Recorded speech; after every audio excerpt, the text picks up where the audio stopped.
पिछले कई महीनों से नोट छापने का काम गोपनीय तरीके से चल रहा था। 11 नवंबर से एटीएम में 500 और 1000 के नए नोट आ जाएंगे। इसके अलावा उन्होंने कहा कि सामान्य परिवारों को घबराने की कोई जरूरत नहीं है। ईमानदार लोग हमारे फैसले से खुश हैं। आम आदमी के घर में 40 से 50 हजार रुपए से ज्यादा होते नहीं है, तो वो बैंक जाएंगे तो उनका पैसा जमा कर लिया जाएगा। किसी को कोई दिक्कत नहीं होगी। कई महीनों से वैकल्पिक करेंसी छप रही थी, वो भी गोपनीय था। स्वाभाविक है कि जब करेंसी वापस जाएगी और एक नई करेंसी उसकी रिप्लेसमेंट में आएगी, इसकी कई तकलीफ लोगों को होगी। इसमें कोई दिक्कत नहीं है।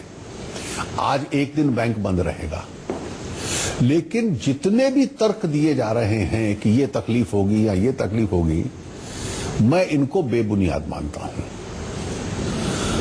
और ये किसी तरीके से काला धन वापस प्रयोग करने की सुविधा मिल जाए, उस दिशा के अंदर तर्क दिए जा रहे हैं।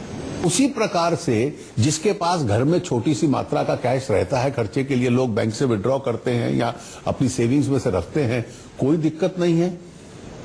वो जाकर बैंक में जाकर एक्सचेंज कर सकते हैं।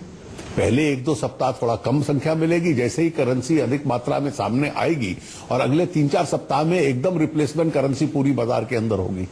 तो आप कह रहे हैं 3 से 4 सप्ताह इनिशियल टीदिंग प्रॉब्लम्स हैं वो खत्म हो जाएंगे। देखिए टीदिंग प्रॉब्लम खत्म हो जाएंगे। देखिए टीदिंग प्रॉब्लम्स इसलिए कम होंगी क्योंकि छोटी करेंसी तो चलती रहेगी, लेकिन फर्क यह है कि देश में लगभग 85-86% करेंसी 500 और 1000 रुपए के नोट की हो गई थी। और जितना भी ब्लैक मनी, करप्शन का पैसा, क्राइम का पैसा, ड्रग्स का पैसा, टेररिज्म का पैसा, जाली पैसा, रुपया, वो सारा इस करेंसी में था। और आपने इस निर्णय के साथ इन सब तकलीफों से अर्थव्यवस्था को मुक्त करवाने की और देश को मुक्त करवाने का प्रयास किया। सर्जिकल स्ट्राइक की संज्ञा दे रहे हैं और कह रहे हैं कि आपने शब्दावली है, मैं मानता हूं। देखिए वो शब्दावली है, मैं मानता हूं कि इस देश में इकोनॉमी कैशलेस हो,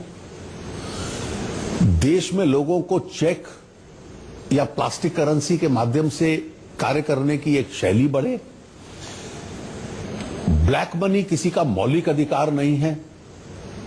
ब्लैक मनी में डील करना कोई फंडामेंटल राइट नहीं है कि भाई हमारा तो एक आदत बनी हुई है।